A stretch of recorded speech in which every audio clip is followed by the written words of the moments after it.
Hi, thanks very much for coming to listen to us talk.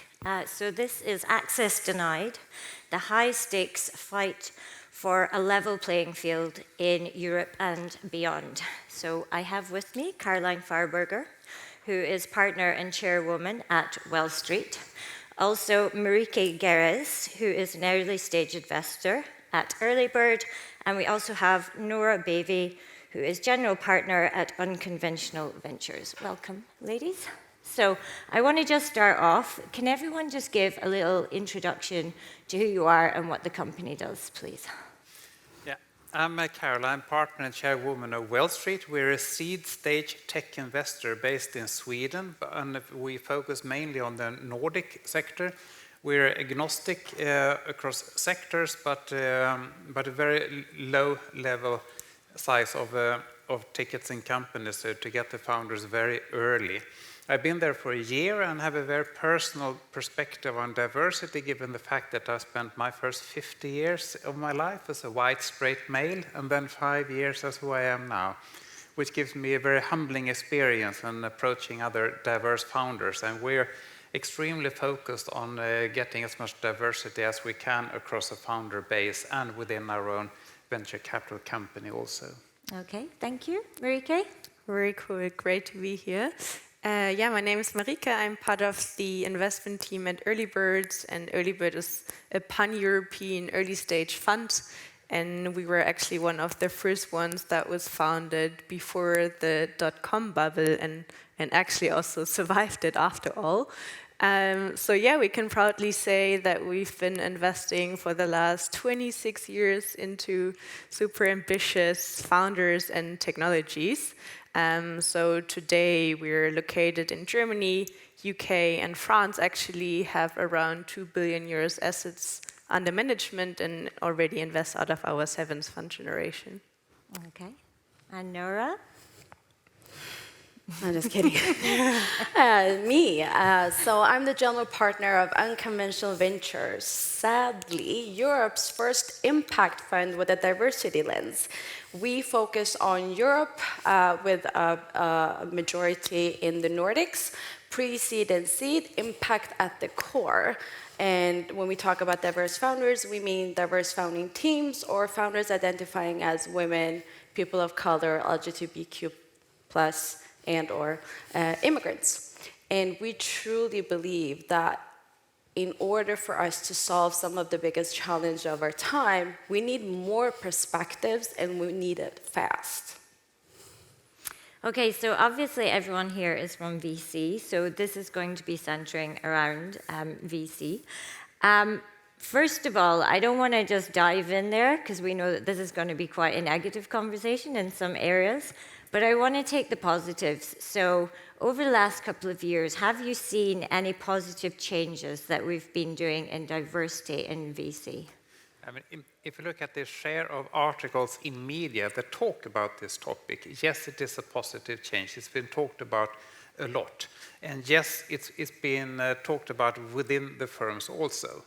And yes, it's starting to trickle through that it actually adds value and it's not just something to be politically correct.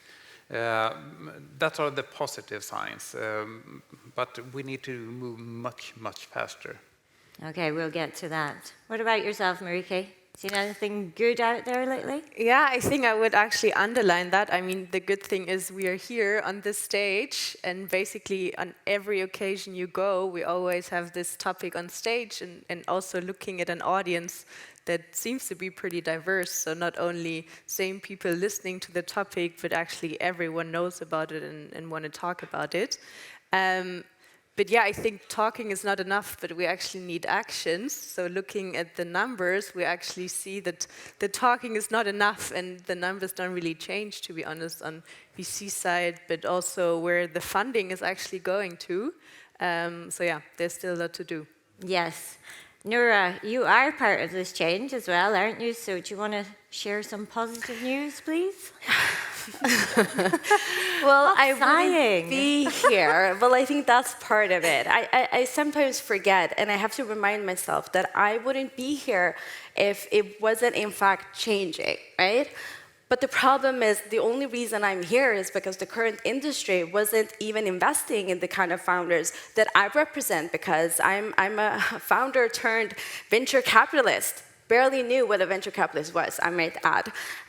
But with that being said, I think the positive side is that there are things happening, but we have to identify it as a systemic problem. Therefore, we need systemic change. It's about an ecosystem, and therefore we need ecosystem solutions where every stakeholder is part of that. So I would love to say, oh, UV is solving. We're not. We're just showing that it's possible. But we need stakeholders from the entire ecosystem, public to private investors, accelerated. All these communities exist within the ecosystem. We need you on board on this as well. How do we get those people on board? So how are we leveling the playing field here?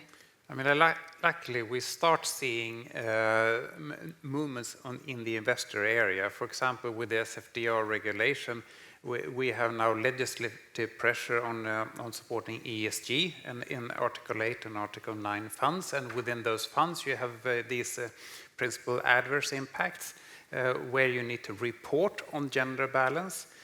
And yes, modern investors start to ask the right questions. There are still not so modern investors remaining out there. But the most important issue is that it will show that diverse teams perform better. Because it is a business issue. Diverse founding teams create better businesses. That will show over time, I'm confident. Marieke, have you had diverse teams in your VC? Yeah, we do, but I think for me those are 2 points basically. I think one topic is that today, we basically talk within our minority groups or we talk with other minority groups, but I think the biggest topic we still need to tackle is that we also need the current decision makers on the table being included in the discussions and also sharing their perspective and also sharing that they actually act. So this is point A, and then point B is, I think we not only need change from the outside, but also the conventional, traditional VCs need to adapt, since still, the majority of funding is coming from the traditional funds that are usually male-led, actually. So it's not only enough to have the unconventional funds, so to say, to enter the landscape, but also the ones that are already there need to fundamentally change their processes. And Nora, you mentioned already about getting the stakeholders involved, but how are you going about doing that? Well, for us, it's about making deliberate choices to everything from who our LPs are.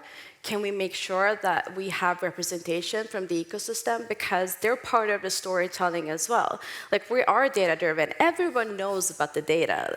We know they outperform, but isn't it funny that we're not listening to that? So the message isn't about what does the data say. It's about who the messengers are. So unfortunately, I know that although I'm loud, I'm the one who's going to be least listened to. So I have to be very mindful also in terms of our LPs. Can they convey their ecosystem? And also, at the end of the day, let the work do the talking for us, meaning the incredible founders that we back just focused on the businesses. But the problem is that friends like ours are still perceived as an initiative. We're not a real venture capital fund because of how this topic is perceived, still after all the conversations we've had for years. So that brings me on to what is just really not working. So obviously you've set yourselves up, but no one's there to follow. So what's really not working for you? Why is nobody else jumping on the same, I don't want to say bandwagon, why is no one jumping on the same cart as you are? I think one of the hardest things that I realized was that in order for them to jump on the bandwagon, they have to realize that a part of their everyday work has contributed to the problem.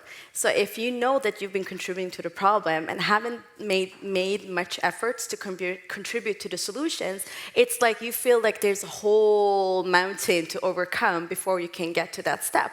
And I think we need to be very honest that in in entering this kind of, systemic change, it's not about being 0% or 100% committed. It's literally about starting and increasing the percentage of commitment towards these kind of, I think, targets or strategies. So I think that's one part of the problem that I get a lot of feedback on from current investors. Okay. Yeah, I mean, it's how you structure your venture capital company, because for too many years, venture capital companies have been structured by people from finance, which means that the pool of people you employ are typically white, straight guys. What we've done is that we have 50-50 white, straight guys and 50% women, both in a partnership level and the whole company. Primarily people not from the financial industry, but primarily entrepreneurs or people with functional skills.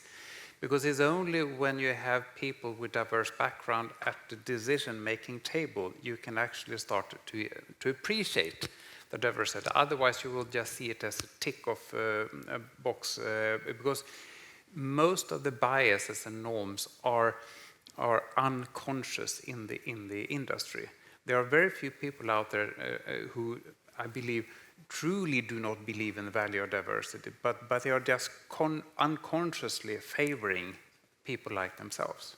Okay, Nora, I think you want to... I don't know if we can talk about unconscious bias in 2023, to be honest. And then I think if we get stuck on 50-50%, like not even the world is 50-50, right? I think the stage represents that. So I think we need to talk about 100% access for those that are capable, obviously, and has the expertise or the knowledge.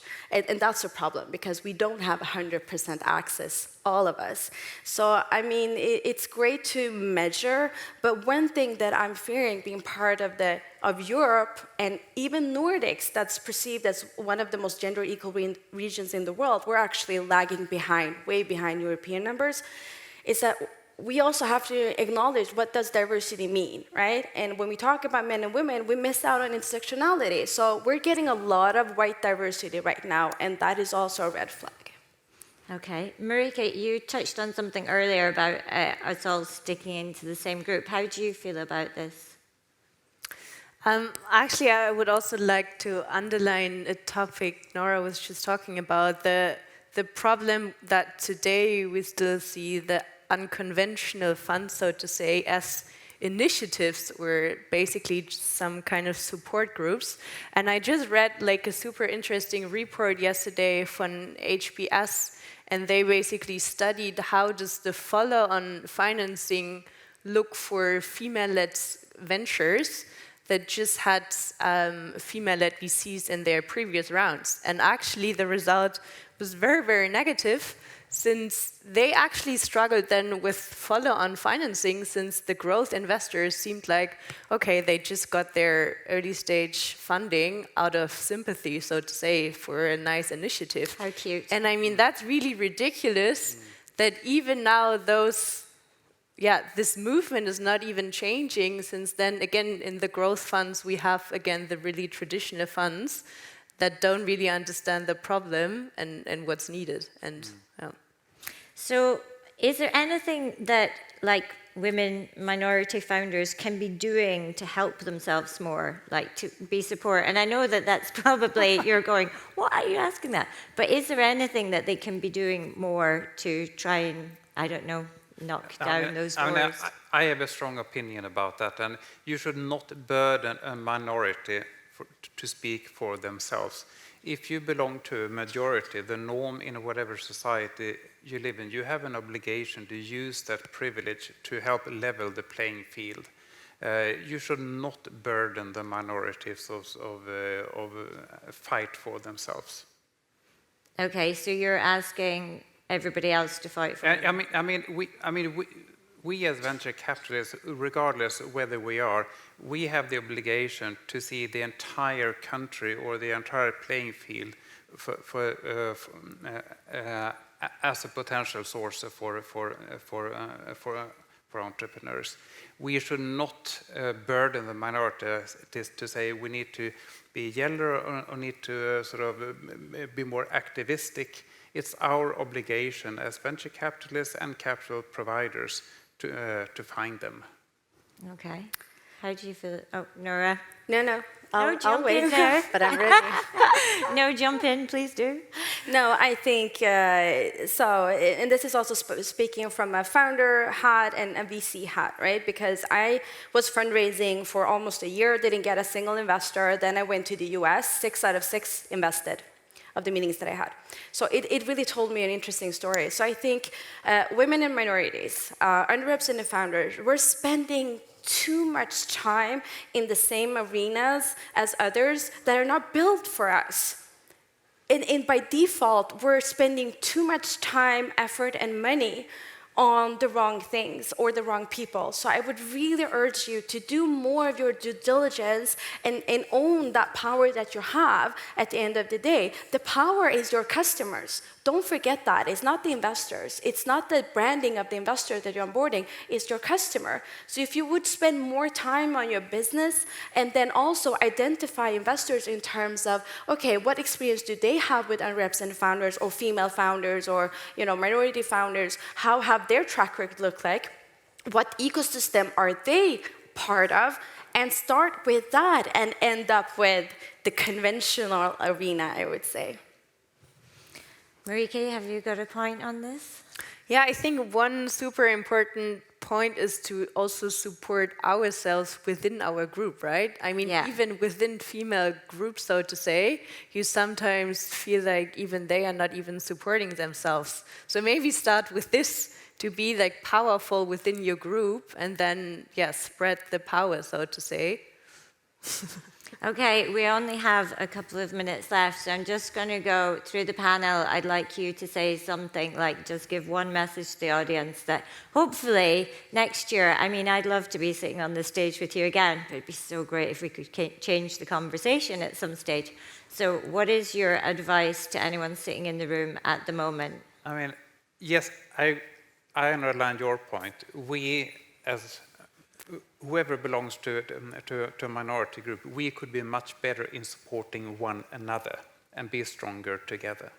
So seek out others of your own kind, build something good together. Yeah, I think my main message is be self-confident and don't stop talking about it, and also addressing maybe the key stakeholders and current decision makers, actually. Actually, I do want to come and ask you about this because I remember having a conversation with you about the kind of the male jargon and whatever in your company. So how, like, if there is any women in VC that are feeling unconfident, how did you kind of overcome all that? I think it's super important to have role models, and I think this message is already out for quite a long time, and it's still a big problem in VC that we just don't see many female partners that already rent the whole way, so to say. So I think for me it was always super helpful to find a role model that I can talk to and also ask her, or it can also be he actually, how they made the way and what's their suggestion, so to say. Okay. And Nora, do you want to finish this off? I think one of the biggest things I would, if anyone is in the room, part of the ecosystem, always try to identify whose voice or perspective is missing in that room. If we're really about creating change, then we need to start where we are. So have a good, thorough look. Does it look the same? Do you have representation? And then maybe ask yourself, how do I get to that point if you're serious about making great business decisions at the end of the day? Okay, I'm afraid that wraps it up, but thank you very much. I think it was really interesting discussion, and hopefully we'll be here next year, but maybe moved forward a little bit. All right, thank you. Thank you.